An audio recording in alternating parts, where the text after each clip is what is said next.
Alhamdulillah Alhamdulillahilladzi hadana bihidayatih wa waffaqana bitaufiqih wa amarana bita'atihi wa ma'rifatih. Ashhadu an la ilaha illallah wahdahu la syarika lahu fi qada'ihi wa hukmihi. Wa ashhadu anna sayyidana Muhammadan abduhu wa rasuluhu safwatu khalqih. Sallallahu wa sallama ala sayyidina Muhammadin ashrafi rusulih wa ala alihi wa ashabihi wa itratih wa man tabi'ahum bi ihsanin ila yaumil liqa'ih, amma ba'du. Yang kita hormati, kita muliakan para habaib dan para ulama, para muhibbin, hadirin hadirat rahimakumullah. Puji syukur selalu kita haturkan kehadirat Allah Subhanahu wa ta'ala, yang mana pada malam hari ini kita diberi Allah hidayah, taufik dan inayah sehingga kita bisa berkumpul, bertemu kembali di Masjid Bustanul Muhibbin yang penuh berkah dan rahmat ini. Kemudian salawat dan salam selalu kita haturkan atas junjungan kita Nabi besar Muhammad sallallahu alaihi wasallam dan seluruh keluarga, para sahabat, zuriat dan pengikut beliau sampai hari kiamat nantinya. Para muhibbin, hadirin hadirat rahimakumullah. Ma'rifat asma'illah al-husna, mengenal nama-nama Allah yang bagus-bagus itu akan menuntun kita kepada mengenal sifat-sifatnya yang mulia. Karena nama-nama itu menunjukkan kepada sifatnya. Dan mengenal sifat-sifat Allah yang mulia itu akan membawa kita kepada ma'rifat zatnya yang maha mulia. Karena sifat itu menunjukkan kepada zat. Nah, ma'rifatullah, mengenal Allah di dalam hidup ini merupakan suatu impian. Suatu impian bagi orang-orang yang mempunyai akal yang sihat, akal yang selamat. Allah Subhanahu wa ta'ala berfirman, "Wa ma khalaqtul jinna wal ins illa liya'budun." Artinya tidak aku ciptakan jin dan manusia melainkan liya'budun, liya'rifun, untuk mengenal aku. Nah, jadi manusia yang punya akal baik, manusia yang punya akal sehat, mereka ingin sekali ma'rifatullah, mengenal Allah Subhanahu wa ta'ala. Nah, para muhibbin, hadirin hadirat rahimakumullah. Di dalam hal makrifat kepada Allah ini, manusia ada terbagi tiga. Pertama, kelompok yang disebut dengan la aqla lahum, manusia yang tidak ada akal baginya. Arti manusia cuma tidak ada akal. Nah, manusia seperti ini mereka hanya kenal kepada makhluk. Kenalnya hanya kepada makhluk. Tidak kenal kepada Al-Khaliq, pencipta dan pemilik semua makhluk itu. Nah, dia hanya kenal kepada makhluk, dia hanya melihat kepada makhluk, tidak kenal kepada pencipta, pemilik makhluk itu. Nah, manusia seperti ini disebut la aqla lahum, tidak ada akal bagi mereka. Seperti kambing. Kambing itu hanya kenal kepada pengembala.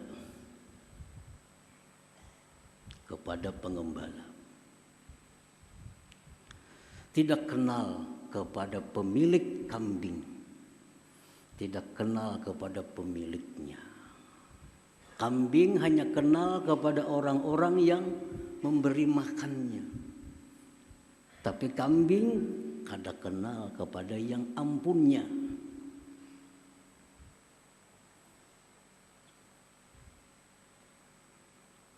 Begitu pengembala datang, kambing senang. Kambing berparak, kambing mendekat kepada si pengembala. Karena ini datang membawa rumput. Datang pemiliknya, pakai mobil, baju jas, bungas orangnya. Kada hira-hiran kambingnya. Kada hira-hiran. Dikawai, kada hira-hiran. Bahkan berjauh. Padahal ini ampunnya kambing. Njarnya sembalihnya kambing itu. Cuma inya kada kenal. Kenalnya cuma pengembala. Bajunya cumpang-camping, selawarnya cumpang-camping. Kenalnya cuma itu. Karena itu yang tiap hari mendatangkan membawa makanan. Kada kenal pemiliknya. Dan kambing kada berusaha kenal kepada pemiliknya. Kada perlu kenal. Nah, itulah manusia yang hanya kenal kepada makhluk. Tidak kenal dan tidak ingin kenal kepada Al-Khaliq, kepada pencipta. Itulah aqla lahum, tidak ada akal seperti kambing tadi. Muhibbin hadirin hadirat yang dimuliakan Allah. Manusia yang tidak ada akal ini keinginannya cuma dekat dengan makhluk. Keinginannya cuma dekat dengan makhluk. Keinginannya diperhatikan makhluk. Keinginannya jinak dengan makhluk. Kalaupun dia beribadah, sembahyang, bersedekah, tapi tujuannya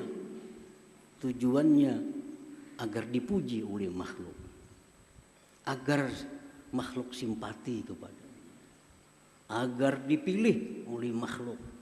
Andai kata calon misalnya, andai kata dia beribadah, karena dia hanya makhluk tahunya. Walaupun beribadah, tujuannya agar dipuji makhluk, dekat dengan makhluk, disayang oleh makhluk, dipuji oleh makhluk. Nah, manusia-manusia seperti ini di akhirat nantinya akan banyak mendapat kesulitan-kesulitan. Di akhirat akan banyak mengalami kesengsaraan karena dia tidak kenal kepada Al-Khaliq, kepada pencipta alam semesta ini. Nah, muhibbin hadirin hadirat yang dimuliakan Allah. Nah, kelompok yang kedua. Kelompok yang kedua ini disebut lahum aklun sakim. Baginya ada akal, tapi akalnya sakit. Ada akal, tapi kada sihat akalnya. Akalnya kada sihat. Orang kada sihat ini menyutih manis yang sepahit. Orang kada sihat. Ini akal ada, tapi kada sihat.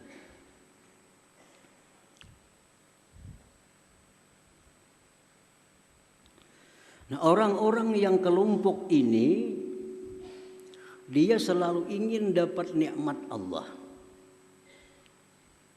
Ingin dapat perlindungan Allah. Ingin mati ke surga. Ingin banyak dapat bidadari. Tapi tidak ada hasrat di dalam hatinya untuk mengenal Allah Subhanahu wa ta'ala. Kada ada tujuan, kada ada minat dalam hati untuk mengenal Allah. Yang penting dapat nikmat, dapat kebahagiaan, dapat kesenangan dari Allah, dipelihara Allah daripada bala bencana, rezeki diluaskan Allah. Perkara siapa Allah kada perlu tahu. Kada perlu tahu. Nah, ini orang berakal, cuma akalnya sakit. Nah, orang seperti ini kalaupun dia beribadah kepada Allah, sembahyang, baca Quran, tapi selalu minta kepada Allah, murah rezeki.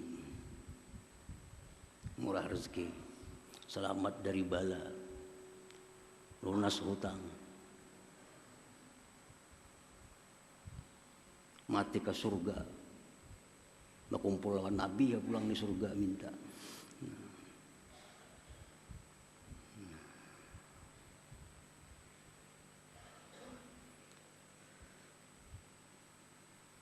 Nah, hadirin hadirat yang dimuliakan Allah. Nah, kelompok yang kedua ini, andai kata dia mati masuk surga, maka dalam surga itu nantinya kesenangannya makan, minum, berpakaian yang indah-indah, bercinta dengan pasangan-pasangannya. Itulah kesenangannya di dalam surga. Ini kelompok yang kedua. Nah, kelompok yang ketiga disebut lahum aklun salim. Tadi sakim, ada ini salim. Orang yang bagi mereka itu akal yang selamat, akal yang sehat. Nah, siapa kelompok manusia yang berakal sehat itu? Itulah kelompok orang-orang yang ingin kenal dengan Allah Subhanahu wa ta'ala, yang ingin dekat dengan Allah, yang ingin jinak dengan Allah. Mereka ingin apabila mendapat suatu nikmat, bukan hanya melihat pengantar nikmat, tetapi ingat kepada yang memberi dan pengirim nikmat itu, Allah Subhanahu wa ta'ala. Nah, inilah orang yang punya akal sehat. Selalu ingin tahu, ingin kenal siapa yang selama ini memberi aku rezeki, siapa yang selama ini yang menghidupkan aku, siapa yang selama ini memberikan keamanan, kelapangan kepada aku. Siapa itu? Nah, dia mencari, ingin kenal kepada orangnya. Nah, ini orang yang disebut aklun salim, punya akal yang sehat. Hadirin hadirat yang dimuliakan Allah. Tiap hari kita dikirimi orang baras tiap hari. Bertahun-tahun sudah. Tiap hari dikirimi baras, iwak secukupnya. Kalau kita punya akal sehat, kita hendak tahu siapa nama ngirim ini. Baiknya pang tiap hari. Nah, itu akal sehat. Coba kan aja kita tiap hari buka lawang rumah, ada baras, ada iwak, ada amplop bisi duit. Saben hari ada. Pasti kita hendak tahu mana orangnya yang memberi ini. Nah ini orang punya akal sehat. Kalau orang punya akal sakit, kada penting tahu siapa mengirim, penting makan ada. Entah ini kiriman orang itu, orang mana kada perlu tahu, penting makan. Itu akal sakit. Nah orang yang punya akal sihat ini kalaupun dia beribadah kepada Allah, yang dimintanya kepada Allah hanya satu, keridhaan Allah Subhanahu wa taala. Ibtigha'a mardatillah. Minta keridhaan Allah. Kada minta surga. Kada minta kesenangan dunia, tapi yang dia minta adalah maradatik ya Rabb, keridhaan Engkau ya Allah. Hadirin hadirat yang dimuliakan Allah. Nah, kita berkumpul di sini membaca membahas tentang Asmaul Husna. Tujuan kita adalah kita ingin masuk dalam kelompok yang ketiga ini. Supaya akal kita ini sehat. Nah, jadi kita pengajian ini tujuan kita satu. Kita hendak kenal, hendak tahu siapa, bagaimana yang selama ini sangat baik kepada kita, sangat sayang kepada kita. Setiap hari kita dapat nikmat pemberiannya itu. Nah, melalui Asmaul Husna itu akan menuntun kita untuk mengenal Allah Subhanahu wa taala. Nah, hadirin hadirat yang dimuliakan Allah. Rasulullah sallallahu alaihi wasallam bersabda, innalillahi tis'atan wa tis'ina isman mi'atan illa wahida man ahsaha dakhalal jannah. Akhrajahul Bukhari wa Muslim. Bahwa Allah mempunyai 99 nama, 100 kurang 1. Siapa yang ahsaha, siapa yang memeliharanya, maka dia akan masuk surga. Pengertian memelihara sudah dijelaskan, artinya menghafal, memahami, dan mengimani. Satu persatu Asmaul Husna kita hafal, kita paham, kita beriman. Bila mampu demikian, Rasulullah menjamin dakhalal jannah, masuk surga. Al-ula min asma'illah al-husna, yang pertama daripada Asmaul Husna itu Allah. Itu yang pertama. Allah.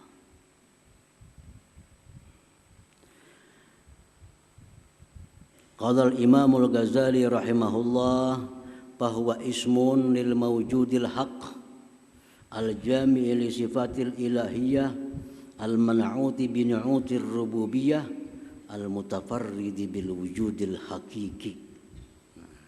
Itu Allah. Artinya Allah itu adalah nama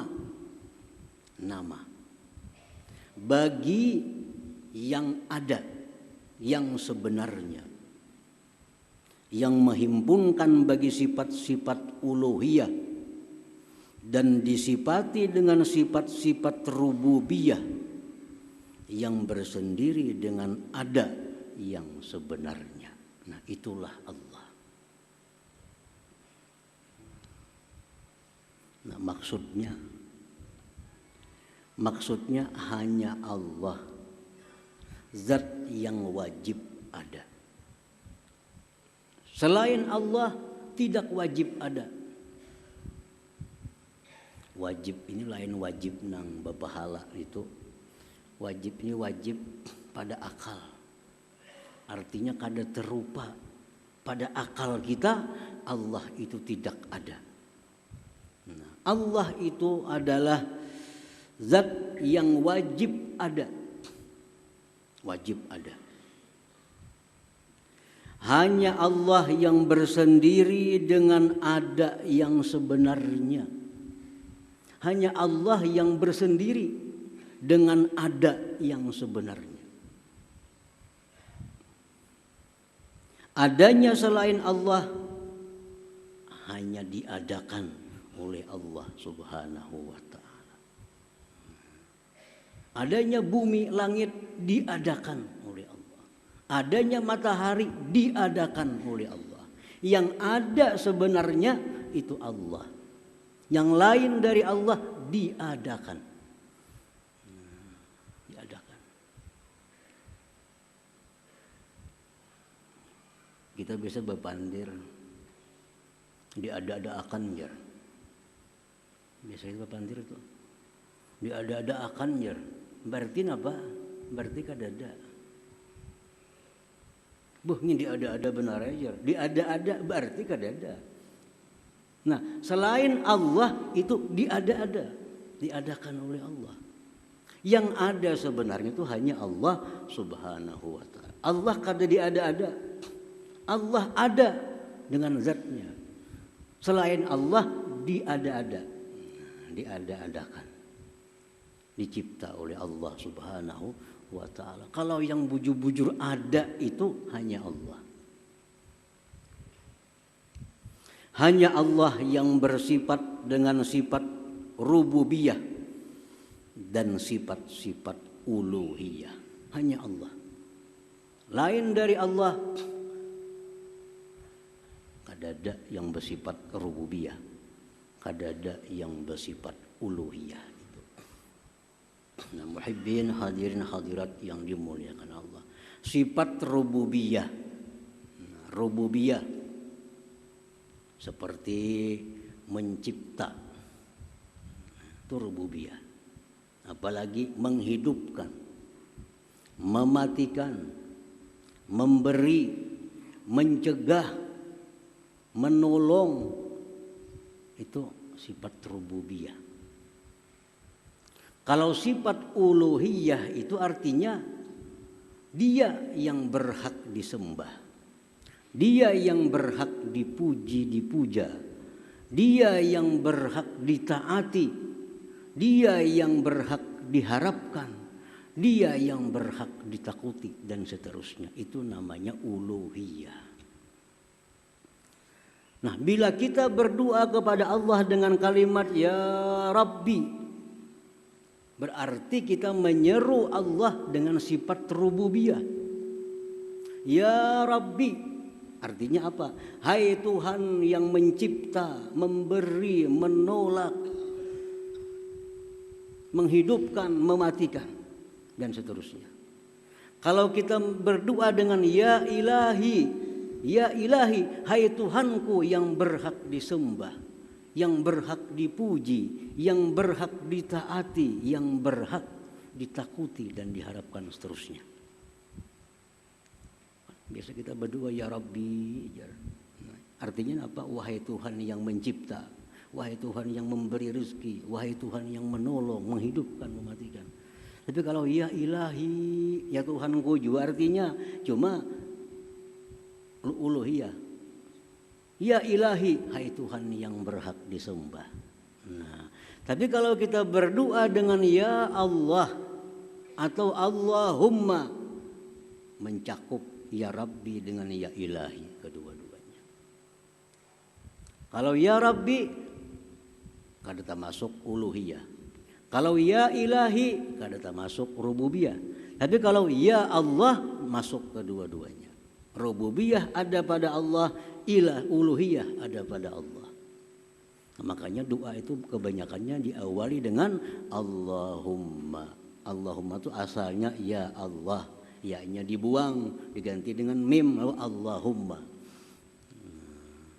Begitu kita menyeru Ya Allah, komplit dah.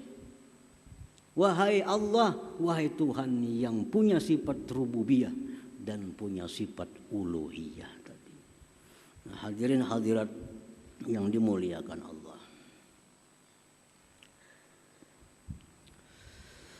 Qala al-Imam al-Ghazali rahimahullah, i'lam anna hadzal isma a'zamu asma'illah azza wa jalla at-tis'ati wa tis'in. Ketahuilah bahwa ini nama Allah paling agung Asmaul Husna. Paling agung Asmaul Husna itu adalah Allah. Karena Allah itu menunjukkan kepada zat. Menunjukkan kepada zat. Kalau Rahman menunjukkan kepada sifat kasih sayang. Alim menunjukkan kepada sifat ilmu. Sami' menunjukkan kepada sifat mendengar.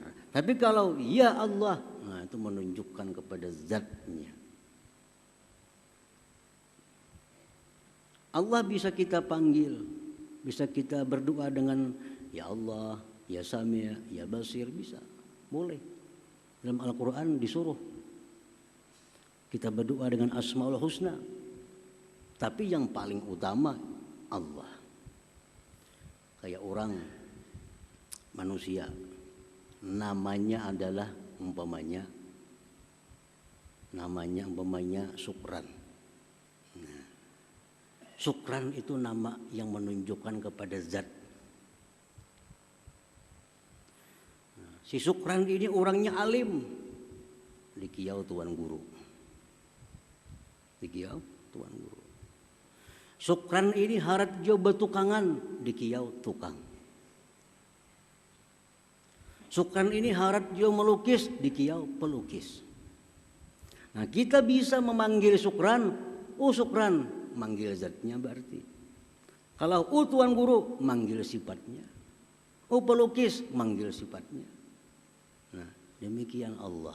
Kalau kita panggil ya Allah, berarti kita menyeru zatnya. Makanya Allah pasti berdahulu, ya Allah, ya Sami', nah ya Mujib, pasti Allah berdahulu. Zatnya dulu, hanya ada sifat-sifatnya itu.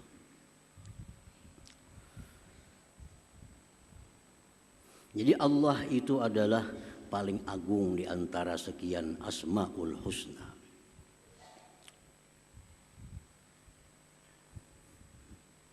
Jadi sudah kita hafal Allah, sudah kita paham bahwa Allah itu adalah nama bagi zat yang wajib ada, yang bersifat dengan rububiyah dan uluhiyah. Itulah Allah. Paham sudah kita, Allah itu sekalinya itu zat yang wajib ada, yang bersifat dengan rububiyah dan uluhiyah. Nah, apabila kita sudah paham bahwa hanya Allah yang ada sebenarnya, bersifat rububiyah, uluhiyah, paham, beriman. Nah, kita beriman bahwa Allah itu demikian. Nah, kalau kita beriman Allah itu demikian, apa kelakuan epik yang ditimbulkan oleh iman kita itu? Kita percaya api itu panas, buah percaya menghindar kita dari api. Akibat kita percaya api itu panas, lalu kita menghindar. Nasi nyaman, kita percaya, lalu kita mendekat kepada nasi. Itu buah kita percaya. Nah, kalau kita percaya bahwa Allah tadi seperti itu, zat yang wajib ada, yang lain diada-adakan, punya sifat rububiyah uluhiyah. Nah, kita percaya keimanan kita itu membuahkan 4 akhlak kita, 4 kelakuan kita. Yang pertama, la yara illallah. Dia tidak melihat kecuali hanya kepada Allah. Karena yakin, beriman, yang lain tuh kadada, diada-akan aja. Yang ada sebenarnya hanya Allah. Lalu inya kada melihat selain daripada Allah. Nah, artinya kada melihat selain Allah itu, artinya kada melihat selain Allah itu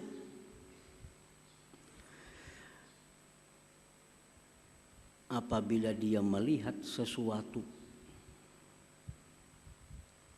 dia ingat kepada Allah sebagai zat yang mencipta dan mengadakannya. Nah, itu artinya. Dia tidak melihat selain Allah. Artinya kalau dia melihat sesuatu, dia ingat bahwa sesuatu itu diadakan oleh Allah Subhanahu wa taala. Melihat apakah? Dalam hatinya diadakan oleh Allah. Melihat burung diadakan oleh Allah. Melihat gunung diadakan. Apapun yang dilihatnya, hatinya berkata diadakan oleh Allah. Karena dia sudah beriman bahwa Allah zat yang wajib ada, yang lain diadakan.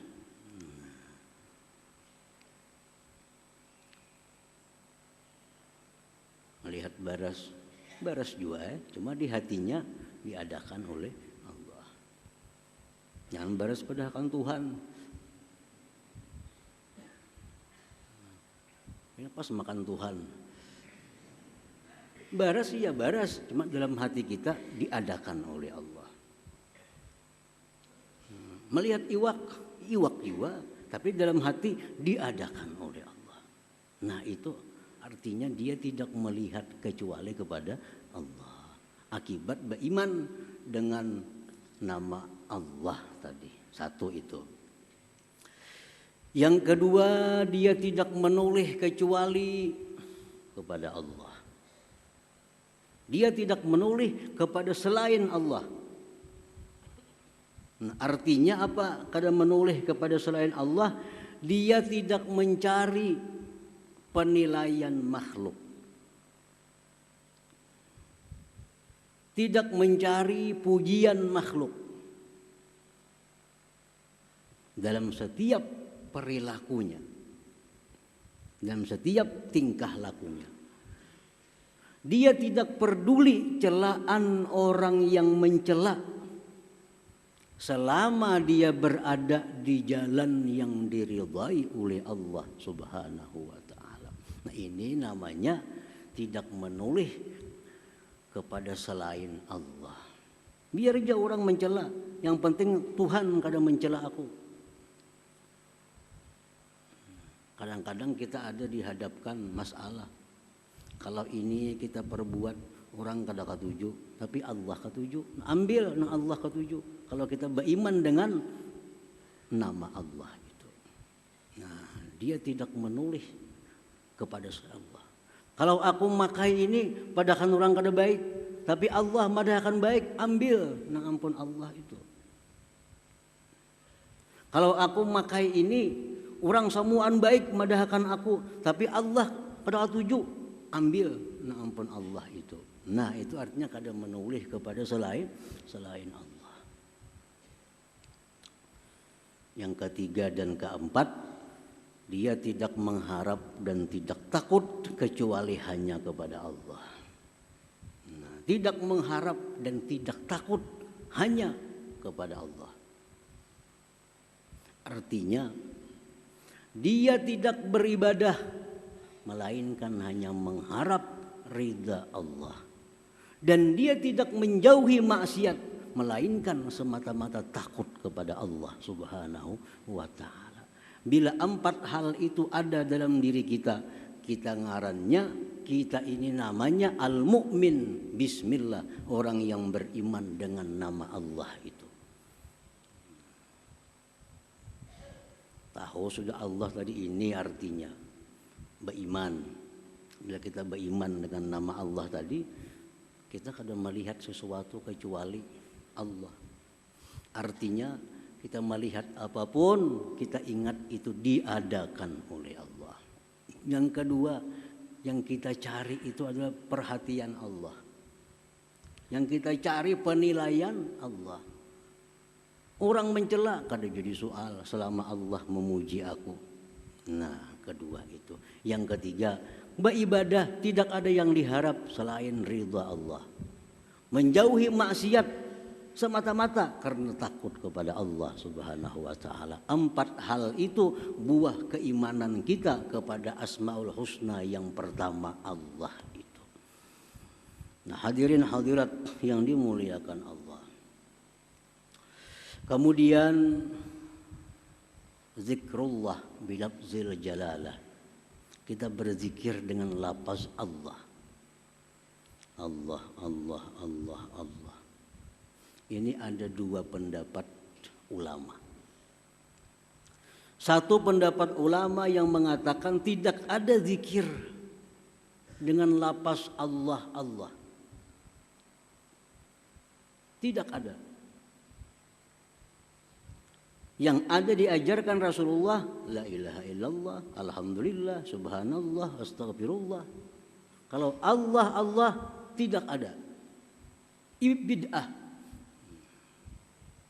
Ini kelompoknya Ibnu Taimiyah dan seumpamanya.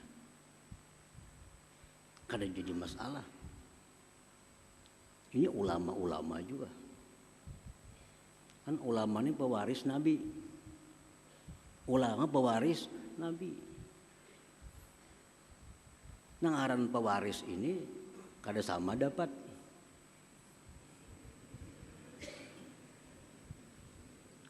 Abah kita sugih, mesti motor, perumahan, rumah, toko. Kakak dapat toko, kada dapat rumah. Kita dapat kabun, kada dapat duit. Tapi sama mewaris Nabi juga. Jadi perbedaan para ulama itu kadang perlu dipersoalkan. Yang penting nama kita hendak umpati. Semuaan ya ampun Nabi juga. Semuaan ampun Nabi. Waris Nabi. Nah kelompok ini mengatakan tidak ada zikir Allah Allah. Kalau hendak berzikir la ilaha illallah. Lebih baik karena itu diajarkan oleh Nabi langsung. Nah pendapat yang kedua, ada itu zikir Allah Allah. Ada. Bahkan Imam Abul Abbas Al-Mursi, ini gurunya pengarang hikam, berkata, liyakun zikruka Allah Allah, fa inna hadzal isma sultanul asma. Hendaklah zikir engkau itu Allah Allah Allah, karena itu merupakan rajanya Asmaul Husna. Abul Abbas Al-Mursi ulama juga, pewaris Nabi juga. Kalau empat ulama yang pertama kada perlu berzikir Allah Allah. Kalau empat kelompok ulama yang ini ya, boleh kita berzikir dengan Allah Allah itu. Nah, berapa mestinya zikir Allah Allah ini? Sehari kada ditentukan. Makin banyak makin bagus. Apa manfaatnya kalau kita berzikir Allah Allah Allah untuk mewujudkan empat hal tadi? Supaya kita kadang melihat sesuatu melainkan Allah, kadang menoleh kepada selain Allah, tidak takut, tidak berharap kecuali Allah. Kalau hendak dapat itu, banyaknya berzikir Allah Allah Allah. Ya sekada-kadanya 2000 ke sehari. 1000 itu 10 menit saja. Kada sampai sebilah rukuk. Coba aja. Allah, Allah, Allah, Allah, Allah. Sampai ke hati-hati tapi nyala Allah. 10 menit kada sampai tuntung. Nah siang 1000, malam 1000. Amalakan ya. Sedikit demi sedikit kita akan bisa melihat apa? Oh diadakan Allah. Melihat apa? Oh diciptakan Allah. Itu faedahnya orang yang mengamalkan zikir lafzul jalalah itu. Ulun dulu waktu mengaji dengan Habib Abu Bakar Al-Habsyi, Abu Bakar bin Salim Dahlia, hanya mengaji lawan Sidin, belum lagi diajari apa-apa oleh Sidin. Kami jadi amalkan Allah Allah 10.000 sehari. 10.000 sehari. Kan terlalu lawas juga 10.000. Untuk di warung 2-3 jam ada kerasaan kita. Di muka TV ada kerasaan. Cuma kalau 10.000 sehari, 2.000 aja sehari. Siang 1.000, malam 1.000. Allah, Allah sampai ke hati-hati tapinya. Allah, Allah, Allah. Setengah bulan amalkan. Karena setengah bulan akan datang, kita sudah merasa melihat apa ingat Allah. Melihat apa ingat Allah. Malam 1.000, siang 1.000. Amalan lain tarusakan aja, jangan diambil. Yang biasa baca la ilaha illallah 1.000 tarusakan, yang salawat biasa tarusakan. Ini tambahan. supaya kita dapat buah iman 4 perkara tadi. Nah, hadirin hadirat yang dimuliakan Allah, mudah-mudahan Allah berikan kita taufik hidayah sehingga bisa mengamalkan ilmu yang diberikan Allah Subhanahu wa taala kepada kita. Dan insya Allah kita pada setengah bulan yang akan datang memasuki asma yang kedua, yaitu Ar-Rahman. Ila hadratin Nabi sallallahu alaihi wasallam. Al-Fatihah.